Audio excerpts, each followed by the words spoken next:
Hi friends, నేను సంతోష్ కుమార్. ఈ video class 10 4th lesson peer of linear equations in 2 వేరియబుల్స్లో నుండి 5th వీడియో. ఈ లెసన్కి సంబంధించిన ప్లేలిస్ట్ యొక్క లింక్ అనేది నేను డిస్క్రిప్షన్లో ఇస్తానండి. ఒకసారి అది ఓపెన్ చేసి ప్రీవియస్ వీడియోస్ చూసిన తర్వాత ఈ వీడియో అయితే చూడండి ఫ్రెండ్స్. నచ్చితే తప్పకుండా లైక్ అయితే చేయండి.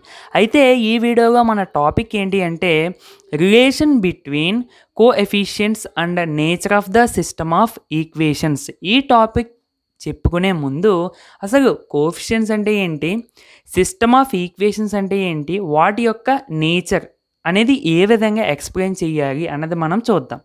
ఫస్ట్ ఆఫ్ ఆల్ కోఎఫిషియెంట్స్ అంటే ఏంటి ఫ్రెండ్స్, నేను ఇక్కడ ఎగ్జాంపుల్గా ఒక pair of linear equations in 2 variables తీసుకున్నాం. ఇది ఆల్రెడీ మనం స్టాండర్డ్ ఫామ్ అండి. ఇది a1x + b1y + c1 = 0 and a2x + b2y + c2 = 0. ఈ కండిషన్స్ చాలా ఇంపార్టెంట్. ఓకేనా ఫ్రెండ్స్, మీకు గుర్తుంటుందని చెప్పి నేను మళ్ళీ రాశాను ఇక్కడ. అయితే ఇక్కడ ఈ ఈక్వేషన్లో ఉన్న కోఎఫిషియెంట్స్ అంటే ఏంటి, a1 b1 c1 అవి ఫస్ట్ ఈక్వేషన్ యొక్క coefficients and a2 b2 c2 second equation యొక్క కోఎఫిషియెంట్స్. ఓకేనా ఫ్రెండ్స్, సింపుల్గా వీటిని కోఎఫిషియెంట్స్ అని అంటాం. అయితే మీకు డౌట్ రావచ్చు, ఇక్కడ a1 అంటే x కోఎఫిషియెంట్, b1 అంటే y కోఎఫిషియెంట్, మరి c1 అంటే కాన్స్టెంట్ కదా, c1 కూడా కోఎఫిషియెంట్ అని ఎలా అన్నామని అడగొచ్చు. ఇక్కడ ఫ్రెండ్స్ a1ని b1ని c1ని కోఎఫిషియెంట్స్ అని మనం పిలవచ్చు అండ్ ఇండివిజువల్గా c1 is the constant term, b1 is the coefficient of y, a1 is the coefficient of x అని కూడా పిలవచ్చు. ఓకేనా ఫ్రెండ్స్, మనం అక్కడ చేసే ప్రాసెస్ బట్టి మనం దాన్ని మార్చుకోవడమే. సో టోటల్గా అర్థమైంది కదండి కోఎఫిషియెంట్స్ అంటే ఇవి. అండ్ తర్వాత సిస్టమ్ ఆఫ్ ఈక్వేషన్స్ అంటే ఏంటి, సిస్టమ్ ఆఫ్ ఈక్వేషన్స్ అంటే సింపుల్గా ఒకటి కన్నా ఎక్కువ ఈక్వేషన్స్ విత్ ద సేమ్ వేరియబుల్స్తో ఉంటే ఆ ఈక్వేషన్స్ని అన్నింటినీ కలిపి సిస్టమ్ ఆఫ్ ఈక్వేషన్స్ అని పిలవచ్చండి. ఓకేనా ఫ్రెండ్స్, ఇప్పుడు ఎగ్జాంపుల్గా నేను ఇవే తీసుకుంటానండి. a1x + b1y + c1 = 0, a2x + b2y + c2 = 0. So నేను ఇక్కడ ఈ రెండింటిని టుగెదర్ ఏమని అనొచ్చు, సిస్టమ్ అని అనొచ్చు. ఓకేనా ఫ్రెండ్స్, ఒకటి కన్నా ఎక్కువ 2 ఉండొచ్చు, 3 ఉండొచ్చు, 4 ఉండొచ్చు, 5 ఉండొచ్చు, 6 ఉండొచ్చు, ఎన్నైనా ఉండొచ్చు. సో ఒకటి కన్నా ఎక్కువ ఉంటే వాటిని మనం సిస్టమ్ ఆఫ్ ఈక్వేషన్స్ అని అంటాం. అండ్ ఇంపార్టెంట్ విషయం ఏంటంటే ఫ్రెండ్స్, ఈ ఈక్వేషన్స్ అనేవి, ఈ సిస్టమ్ ఆఫ్ ఈక్వేషన్స్ అనేవి ఒకే వేరియబుల్స్తో ఉండాలి. ఈ ఈక్వేషన్ అనేది XY వేరియబుల్స్గా ఉంది. సో సెకండ్ ఈక్వేషన్ కూడా XY వేరియబుల్స్గా ఉంటేనే మనం వీటిని సిస్టమ్ అని అంటాం.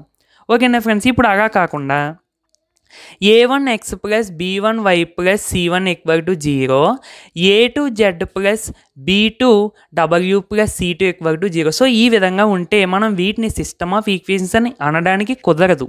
ఎందుకంటే ఇది ఏమో XY వేరియబుల్స్గా ఉంది, ఇదేమో ZW వేరియబుల్స్గా ఉంది. సో వేరియబుల్స్ డిఫరెంట్ అయిపోయాయి కాబట్టి వీటిని మనం సిస్టమ్ అని అనకూడదు. ఓకేనా ఫ్రెండ్స్. ఇది చెప్పండి, వీటిని మనం సిస్టమ్ ఆఫ్ ఈక్వేషన్స్ అని పిలవచ్చా? ఎగ్జాక్ట్గా పిలవచ్చు. ఎందుకంటే ఇక్కడ మనకి 3 ఈక్వేషన్స్ ఉన్నాయి అండ్ 3 ఈక్వేషన్స్ కూడా సేమ్ వేరియబుల్స్తో ఉన్నాయి, X అండ్ Y వేరియబుల్స్తో ఉన్నాయి. సో వీటిని మనం ఒక సిస్టమ్ అని పిలవచ్చు. ఓకేనా ఫ్రెండ్స్, అంతే మనకి సిస్టమ్ ఆఫ్ ఈక్వేషన్స్ అంటే. ఇప్పుడు nature of the system of equations అంటే ఏంటి, నేచర్ అంటే ఏంటండి, స్వభావం. ఈ పదం మనం ఆల్రెడీ ఒకసారి విన్నాం. అంటే క్వాడ్రాటిక్ ఈక్వేషన్ లెసన్లో నేచర్ ఆఫ్ ది రూట్స్ అన్న టాపిక్ అయితే ఉంటుంది. అక్కడ నేచర్ ఆఫ్ ది రూట్స్ అంటే ఏం చేస్తామండి, మనకి క్వాడ్రాటిక్ ఈక్వేషన్కి 2 రూట్స్ వస్తాయి. సో ఆ 2 రూట్స్ యొక్క నేచర్ అంటే మనం అక్కడ ఏం కనిపెడతాము, ఈక్వల్ రూట్స్ వస్తాయా, ఇమేజినరీ రూట్స్ వస్తాయా, రియల్ రూట్స్ వస్తాయా అన్నది మనం అక్కడ ఫైండ్ అవుట్ చేస్తాం. అవునా కదా ఫ్రెండ్స్, వాటినే నేచర్ అని అంటాం. ఇక్కడ కూడా nature of the system of equations అంటే ఏంటంటే ఈ ఈక్వేషన్స్కి, ఈ సిస్టమ్ ఆఫ్ ఈక్వేషన్స్కి సొల్యూషన్ ఉంటుందా, సొల్యూషన్ ఉండదా అని చెప్పడాన్నే nature of system of equations అని అంటాము సింపుల్గా. ఓకేనా ఫ్రెండ్స్, సొల్యూషన్ ఉంటుందా, సొల్యూషన్ ఉండదా అని చెప్పడమే nature of system of equations అని అంటాం. ఓకేనా ఫ్రెండ్స్, సిస్టమ్ ఆఫ్ ఈక్వేషన్స్ అంటే ఏంటో తెలుసుకున్నారు, కోఎఫిషియెంట్స్ అంటే ఏంటో తెలుసుకున్నారు and nature of the system of equations అంటే ఏంటో కూడా మనం ఇప్పుడు తెలుసుకున్నాం. ఇప్పుడు relation between coefficients and the nature of system of equations అంటే ఈ కోఎఫిషియెంట్స్కి అండ్ ఈ సిస్టమ్ ఆఫ్ ఈక్వేషన్స్ యొక్క నేచర్కి మధ్య సంబంధాన్ని మనం ఇప్పుడు చూద్దాం. ఓకేనా ఫ్రెండ్స్, సంబంధం అంటే ఏంటి, మనం ఈ సిస్టమ్ ఆఫ్ ఈక్వేషన్స్కి ఈ కోఎఫిషియెంట్స్ బట్టి సొల్యూషన్ ఉందా లేదా అనేది మనం చెప్పగలం. చెప్పగలం. ఓకేనా ఫ్రెండ్స్? అది డైరెక్ట్‌గా A1, B1, C1ని చూసి చెప్పేయలేమండి. అంటే ఈ రేషియోని బట్టి A1/A2, B1/B2, C1/C2 ఈ యొక్క రేషియోస్ బట్టి ఈ సిస్టమ్ ఆఫ్ ఈక్వేషన్‌కి సొల్యూషన్ ఉందా? సొల్యూషన్ లేదా? చెప్పొచ్చు. అండ్ ఇంకా మనం గ్రాఫికల్ రిప్రజెంటేషన్ కూడా చెప్పగలమండి. ఓకేనా ఫ్రెండ్స్? సో అవన్నీ మనం క్లియర్ కట్‌గా ఒక టేబుల్‌లో చూద్దామండి. సో నీట్‌గా ఇక్కడి వరకు అయితే నోట్ చేసుకోండి. ఓకే ఫ్రెండ్స్, ఇందాక మనం చెప్పుకున్న థియరిటికల్ పార్ట్ అంతా ఇప్పుడు ఈ బాక్స్ బట్టి ఈజీగా అర్థం చేసుకోవచ్చు. ఫ్రెండ్స్, కోఎఫిషియెంట్స్ అని చెప్పుకున్నాము. A1, B1, C1, A2, B2, C2. ఆ కోఎఫిషియెంట్స్ని బట్టి కాదు, చెప్పాను కదండి రేషియో A1/A2, B1/B2, C1/C2 వాటి యొక్క అంటే కండిషన్స్ బట్టి మనం ఆ సిస్టమ్ ఆఫ్ ఈక్వేషన్ యొక్క నేచర్ అనేది ఎక్స్ప్లెయిన్ చేయగలము. ఓకేనా ఫ్రెండ్స్? అండ్ వాటితో పాటు మనం బోనస్గా లైన్స్ అనేవి గ్రాఫికల్ రిప్రజెంటేషన్లో ఏ విధంగా వస్తాయనేది చెప్పొచ్చు. అండ్ సొల్యూషన్స్ కూడా ఎన్ని ఉంటాయో ఈజీగా చెప్పొచ్చు. ఓకేనా ఫ్రెండ్స్? అవన్నీ మనం ఒకసారి చెక్ చేసుకుందాం. ఫస్ట్ ఇక్కడ కండిషన్ ఆర్ కంపారిజన్ అని రాసానండి, ఏదైనా ఒకటే. సో A1, A2 మనం కంపేర్ చేసుకుని వాల్యూస్ తీసుకుంటాము. అండ్ B1, B2 తీసుకుంటాము, C1, C2 తీసుకుంటాము ఇచ్చిన ఈక్వేషన్స్. ప్రాబ్లం చేసేటప్పుడు ఇంకా బాగా అర్థం అవుతుంది. ఓకేనా ఫ్రెండ్స్? బట్ ఇది మనం నేర్చుకుందాం స్టాండర్డ్గా అంతే. So A1/A2 is not equal to B1/B2 వస్తే రెండు ఈక్వేషన్స్ ఇస్తారు. అందులో A1, B1, C1 ఉంటాయి, A2, B2, C2 ఉంటాయి. అప్పుడు మనం A1/A2 వాల్యూ కడతాము, B1/B2 వాల్యూ కడతాం. So A1/A2 is not equal to B1/B2 అయితే కంపల్సరీగా ఆ రెండు ఈక్వేషన్కి నువ్వు గ్రాఫ్ గీసుకున్నట్టయితే ఆ రెండు ఈక్వేషన్స్ ఇంటర్సెక్టింగ్ లైన్స్ అవుతాయి. ఓకేనా ఫ్రెండ్స్? ఇంటర్సెక్టింగ్ లైన్స్ అంటే ఏంటి, ప్యారలల్ లైన్స్ అంటే ఏంటి, కోఇన్సిడెంట్ లైన్స్ అంటే ఏంటి అన్నది ఈ బాక్స్ అయిపోయాక నేను చెప్తానండి. ఓకేనా ఫ్రెండ్స్? ఆ రెండు ఈక్వేషన్కి ఒక గ్రాఫ్ గీస్తే మనకి ఏమవుతాయండి, ఇంటర్సెక్ట్ అవుతాయి, ఇంటర్సెక్టింగ్ లైన్స్ అవుతాయి. అండ్ ఆ రెండు ఈక్వేషన్కి కామన్గా ఒక సొల్యూషన్ మాత్రమే ఉంటుంది, సింగిల్ సొల్యూషన్. అండ్ ఆ ఈక్వేషన్ యొక్క నేచర్ అనేది కన్సిస్టెంట్ అవుతుంది. ఓకేనా ఫ్రెండ్స్? ఇప్పుడు అర్థమై ఉండాలి మీకు relation between coefficients and nature of the system of equations అంటే ఇంకో ఈ కోఎఫిషియెంట్స్కి దీనికి మధ్య సంబంధం. ఓకేనా ఫ్రెండ్స్? ఈ కండిషన్ సాటిస్ఫై అయితే మనకి ఇది కన్సిస్టెంట్ అంటే ఏంటండి, సొల్యూషన్ ఉంటే దాన్ని కన్సిస్టెంట్ అని అంటాము. సింపుల్గా చెప్పాలంటే ఇక్కడ చూడండి ఫ్రెండ్స్, సింగిల్ సొల్యూషన్, ఒక సొల్యూషన్ ఉంది కాబట్టి ఆ సిస్టమ్ ఆఫ్ ఈక్వేషన్స్ మనం ఏమనొచ్చు, కన్సిస్టెంట్ అని అనొచ్చు. ఓకేనా ఫ్రెండ్స్? నెక్స్ట్ది A1/A2 B1/B2 ఈక్వల్ అయ్యాయి, బట్ C1/C2కి ఈక్వల్ అవ్వలేదు. అంటే A1/A2 is equal to B1/B2 is not equal to C1/C2 అయితే అప్పుడు నువ్వు ఆ రెండు ఈక్వేషన్కి గ్రాఫ్ గీసినట్టయితే కంపల్సరీగా ప్యారలల్ లైన్స్ వస్తాయి. అండ్ ప్యారలల్ లైన్స్ వస్తే ఆటోమేటిక్గా సొల్యూషనే ఉండదు. ఓకేనా ఫ్రెండ్స్? అండ్ సొల్యూషన్ లేనట్టయితే ఆ సిస్టమ్ ఆఫ్ ఈక్వేషన్ యొక్క నేచర్ అనేది ఇన్కన్సిస్టెంట్ అవుతుంది అంతే. ఓకేనా ఫ్రెండ్స్? చాలా చాలా సింపుల్. అండ్ థర్డ్ కండిషన్ చూసుకున్నట్టయితే A1/A2 is equal to B1/B2 is equal to C1/C2 అయితే ఈ కండిషన్ని సాటిస్ఫై చేస్తే ఆ లైన్స్ డిపెండెంట్ ఆర్ కోఇన్సిడెంట్ ఈ రెండింటిలో ఏదైనా పర్వాలేదు. సో వీటి ఏ విధంగా ఇవి వస్తాయన్నది కూడా నేను చెప్తానండి. అంటే కోఇన్సిడెంట్ లైన్స్ అంటే ఏంటి, డిపెండెంట్ లైన్స్ అంటే ఏంటి అన్నది కూడా నేను చెప్తాను. ఓకేనా ఫ్రెండ్స్? బట్ ఈ బాక్స్ అనేది నీట్గా నోట్ చేసుకుని ఒకసారి వినండి అంతే. కోఇన్సిడెంట్ ఆర్ డిపెండెంట్ లైన్స్ వస్తాయి, అప్పుడు మనకి సొల్యూషన్స్ ఇన్ఫైనైట్లీ మినీ సొల్యూషన్స్ వస్తాయి, నెంబర్ ఆఫ్ అన్కౌంటబుల్ సొల్యూషన్స్ వస్తాయి. ఓకేనా ఫ్రెండ్స్? ఒక్క సొల్యూషన్ ఉన్నా కానీ మనం ఆ సిస్టమ్ కన్సిస్టెంట్ అని అనొచ్చు. బట్ ఇక్కడ ఇన్ఫైనైట్లీ మెనీ సొల్యూషన్స్ ఉన్నాయి కాబట్టి ఆటోమేటిక్గా కన్సిస్టెంట్ ఈక్వేషన్స్ అవుతాయి. ఓకేనా ఫ్రెండ్స్? ఈ బాక్స్ ఒక్కటి మీరు చూసుకుంటే వీటికి సంబంధించి ప్రాబ్లమ్స్ ఎలా ఇచ్చినా కానీ మనం చేయొచ్చు. అండ్ ఈ టాపిక్ బేస్ చేసుకుని మనకి కాంపిటేటివ్ ఎగ్జామ్స్లో కంపల్సరీగా బిట్స్ వస్తాయండి. అంటే కాంపిటేటివ్ ఎగ్జామ్స్ అంటే 10th అయిపోయాక మీరు రాసి పాలిసెట్, TS, AP కూడా అండ్ చిన్న చిన్న కాంపిటేటివ్ ఎగ్జామ్స్ ఉంటాయి కదండి, ఎంట్రన్స్ టెస్టులు, వాటిలో కంపల్సరీ ఈ టాపిక్ బేస్ చేసుకుని మీకు కనీసం మినిమం ఒక్క క్వశ్చన్ అయినా కనబడుతుంది. ఓకేనా ఫ్రెండ్స్? సో చాలా చాలా జాగ్రత్తగా చూడండి. అండ్ చాలా చాలా ఈజీ అండి ఈ టాపిక్. మనకి జస్ట్ ఈ టేబుల్ మనం గుర్తుపెట్టుకుంటే చాలు. ఓకేనా ఫ్రెండ్స్? సో నీట్గా నోట్ చేసుకోండి. ఫ్రెండ్స్, ఇంటర్సెక్టింగ్ లైన్స్ అంటే ఏంటి అన్నది చూద్దాం. సో మనకు రెండు ఈక్వేషన్ తీసుకుంటాము. A1x plus B1y plus C1 equal to 0, A2x plus B2y plus C2 equal to 0. So జనరల్గా చెప్తున్నాను, ఇంటర్సెక్టింగ్ లైన్స్ అంటే మనకి ఈ విధంగా వస్తాయి ఫ్రెండ్స్. అంటే ఏదో లైన్స్ అనేవి, సో ఈ ఈక్వేషన్కి లైన్ ఇది, సో ఈ ఈక్వేషన్కి లైన్ ఇది అని అనుకుందాం. ఓకేనా ఫ్రెండ్స్? అంటే ఇక్కడ లీనియర్ ఈక్వేషన్కి మనం గ్రాఫ్ డ్రా చేసినట్టయితే కంపల్సరీ అది స్ట్రైట్ లైన్ వస్తుందండి. సో ఆ పాయింట్ ముందు చెప్పాలి, సో మర్చిపోయాను. ఓకేనా ఫ్రెండ్స్, సో గుర్తుపెట్టుకోండి, లీనియర్ ఈక్వేషన్కి గ్రాఫ్ డ్రా చేసినట్టయితే కంపల్సరీగా మీకు స్ట్రైట్ లైన్ మాత్రమే వస్తుంది. అది ఎన్ని వేరియబుల్స్తో ఉన్నా కానీ, లీనియర్ ఈక్వేషన్ ఇన్ 1 వేరియబుల్కి మీకు గ్రాఫ్ డ్రా చేసినా కానీ స్ట్రైట్ లైన్ వస్తుంది. ఇక్కడ 2 వేరియబుల్స్కి గ్రాఫ్ డ్రా చేసినా కానీ స్ట్రైట్ లైన్ వస్తుంది. అండ్ 3 వేరియబుల్స్ తీసుకున్నా కానీ మీకు స్ట్రైట్ లైన్ వస్తుంది. ఓకేనా ఫ్రెండ్స్, సో గుర్తుపెట్టుకోండి, లీనియర్ ఈక్వేషన్కి గ్రాఫ్ డ్రా చేస్తే మనకి కంపల్సరీగా స్ట్రైట్ లైన్ మాత్రమే వస్తుంది. చాలా చాలా ఇంపార్టెంట్.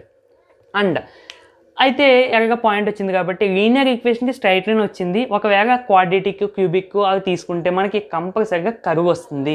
ఓకేనా ఫ్రెండ్స్, ఆ కర్వ్స్ అనేవి ఆ డిగ్రీ మీద డిపెండ్ అయి ఉంటాయి. అంటే క్వాడ్రాటిక్ ఈక్వేషన్ అంటే ఒక కర్వే రావచ్చు, క్యూబిక్ ఈక్వేషన్ అంటే 2 కర్వ్స్ రావచ్చు. సో ఆ విధంగా.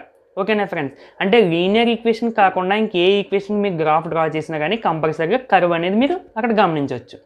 అయితే ఇక్కడ ఇంటర్సెక్టింగ్ లైన్స్ అంటే ఇక్కడ చూడండి ఫ్రెండ్స్, ఫస్ట్ ఈక్వేషన్కి గ్రాఫ్ డ్రా చేస్తే మనకు ఒక స్ట్రైట్ లైన్ వస్తుంది. సెకండ్ ఈక్వేషన్ గ్రాఫ్ డ్రా చేస్తే ఒక స్ట్రైట్ లైన్ వస్తుంది. ఇంటర్సెక్టింగ్ లైన్స్ అంటే ఇదండి కండిషన్, అంటే కట్ చేసుకుంటాయి అని సింపుల్గా చెప్పాలంటే. ఈ కట్ చేసుకున్న పాయింట్ ఉంటుంది కదా ఫ్రెండ్స్, ఈ కట్ చేసుకున్న పాయింట్ ఉంటుంది కదండి, దీన్నే మనము సొల్యూషన్ అని అంటాం. అంటే ఇక్కడ చూడండి ఫ్రెండ్స్, ఇంటర్సెక్టింగ్ లైన్స్ అనగానే మనం ఎన్ని సొల్యూషన్స్ ఉంటాయని చెప్పుకున్నాము, ఓన్లీ 1 సొల్యూషన్ ఉంటుందని చెప్పుకున్నాం. సో అదే ఈ సొల్యూషన్. ఓకేనా ఫ్రెండ్స్, అంటే ఇది x, y ఆ పాయింట్ దగ్గర ఇంటర్సెక్ట్ చేసుకుంటే కదా, దీన్నే మనం సొల్యూషన్ అని అంటాం.